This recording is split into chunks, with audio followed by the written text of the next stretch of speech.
বেশ কিছু আবদার করেছেন। যে মুহূর্তে তিনি এই আবদারগুলো করেছেন, অনেকের কাছেই মনে হতে পারে যে এটি যেন মামা বাড়ির আবদার। বিপরীতে আবার যুক্তরাষ্ট্রের পক্ষ থেকেও প্রধান উপদেষ্টাকে বেশ কিছু সবক শুনিয়ে দেওয়া হয়েছে। বিষয়টি হচ্ছে, মঙ্গলবার বাংলাদেশে নিযুক্ত মার্কিন ভারপ্রাপ্ত রাষ্ট্রদূত ট্রেসি জ্যাকবসন গিয়েছিলেন প্রধান উপদেষ্টার সঙ্গে সাক্ষাৎ করতে। সেখানে আইন শৃঙ্খলা পরিস্থিতি, নির্বাচন, সংস্কার সহ নানান বিষয় আলোচনা হয়েছে। একটা পর্যায়ে গিয়ে chargé d'affaires Tracy Jacobson যেসব বিষয়ে বললেন যে নতুন সরকারের জন্য নির্বাচন অবশ্যই স্বাধীন, নিরপেক্ষ এবং অন্তর্ভুক্তিমূলক হতে হবে। আমরা সবাই দেশের সন্তান। কাদের কথা মনে করিয়ে দিয়েছেন? মানে বাংলাদেশের অভ্যন্তরীণ যে রাজনৈতিক দলগুলো এবং অন্তর্বর্তী সরকারের প্রধান বা উপদেষ্টা সবাইকেই তিনি মিন করেছেন যে সবাই এ দেশের সন্তান। প্রতিশোধের কোনো স্থান থাকা উচিত নয়। আইন শৃঙ্খলা রক্ষাকারী বাহিনীকে যে কোনো পরিস্থিতিতে মানবাধিকার রক্ষার নির্দেশ দিতে হবে বা মানবাধিকার উপরে যুক্তরাষ্ট্রের পক্ষ থেকে জোর দেওয়া হয়েছে। বিপরীতে আমাদের প্রধান উপদেষ্টা যে কথাগুলো বলেছেন তা হচ্ছে, রাজনৈতিক দলগুলোর সঙ্গে সংলাপ শুরু হয়েছে, বাংলাদেশের সমঝোতার ডাক দেওয়া হয়েছে এবং জনগণকে প্রতিশোধের চক্র থেকে বেরিয়ে এসে শান্তি ও সম্প্রীতির পরিবেশ তৈরি করার তিনি যে আহ্বান জানিয়েছেন সেই কথাগুলো উপস্থাপন করা হয়েছে। এবং তিনি এই কথাও বলেছেন যে সংস্কার বিষয়ে যে একটি ঐক্যমত্যের কমিশন হচ্ছে, সেই কমিশনের নেতৃত্বে রাজনৈতিক সংলাপ হবে রাজনৈতিক দলগুলোর সঙ্গে। জুলাই চুক্তিতে যদি স্বাক্ষর করা যায় তাহলে এইসব সংস্কার বা বিভিন্ন প্রস্তাবনা, সুপারিশ বাস্তবায়ন করা সম্ভব হবে। এখন এর মধ্য দিয়ে ডক্টর ইউনূস সাহেব যে বিষয়টি তুলেছেন যে ইউএস এইডের মাধ্যমে যে ফান্ডিং বাংলাদেশে আসতো মানবিক সহায়তা হিসেবে, সেটি যেন চালু করা হয়।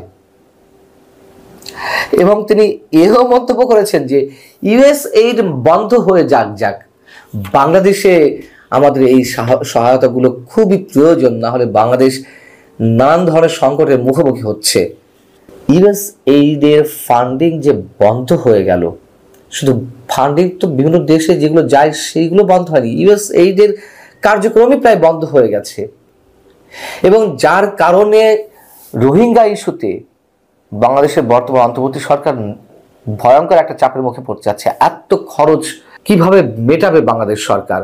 এবং একটি কথা মনে করিয়ে দিই, যখন এ ধরনের একটি খবর সারা বিশ্বে ছড়িয়ে পড়লো যে মানবিক সহায়তা হিসেবে যুক্তরাষ্ট্র যে অনুদান দিয়ে থাকে সারা বিশ্বে ইউএস এইডের মাধ্যমে বা অন্যান্য সহায়তা, সেগুলো বন্ধ করে দেওয়া হচ্ছে 3 মাসের জন্য, তখন প্রধান উপদেষ্টা প্রেস উইং থেকে জানানো হয়েছিল যে না, রোহিঙ্গা ইস্যুতে কোনো ধরনের প্রভাব পড়বে না। তখন এই ফান্ডিং বন্ধ করার সাথে সাথে বাংলাদেশের মানুষের মনে একটি প্রশ্নই আগে খুব জোরে সোরে উঠেছিল যে রোহিঙ্গাদের কি হবে, রোহিঙ্গাদের সাহায্য বন্ধ হয়ে গেলে কি হবে।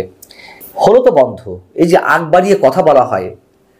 আচ্ছা, তো ইউএস এইডের সব ধরনের ফান্ডিং বন্ধ হয়ে যাওয়াটা তো চারটিখানি কথা নয়, এটি তো যুক্তরাষ্ট্রের নীতি নির্ধারণের সিদ্ধান্ত।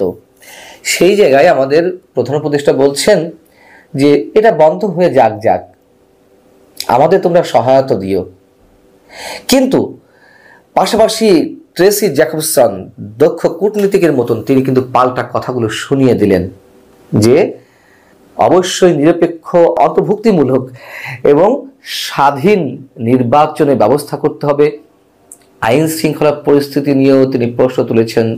যেই অপারেশন ডেভিল হান্ট চলছে সেটি নিয়ে তো নানান ধরনের প্রশ্ন দেশের মধ্যেই নানানভাবে উঠছে, সেই বিষয়টিও কিন্তু তিনি মনে করিয়ে দিতে ভুল করেননি। এখন ইউএস এইডের যে ফান্ড বন্ধ হয়ে গেল, প্রথম ধাক্কাটি পড়েছে আমাদের আন্তর্জাতিক উদারময় গবেষণা কেন্দ্র IDDRBর যে কার্যক্রম, সেখানে 5,000 মানুষ সেখানে কাজ করেন, এর মধ্যে 1,000 মানুষকে চাকরিচ্যুত করা হয়েছে।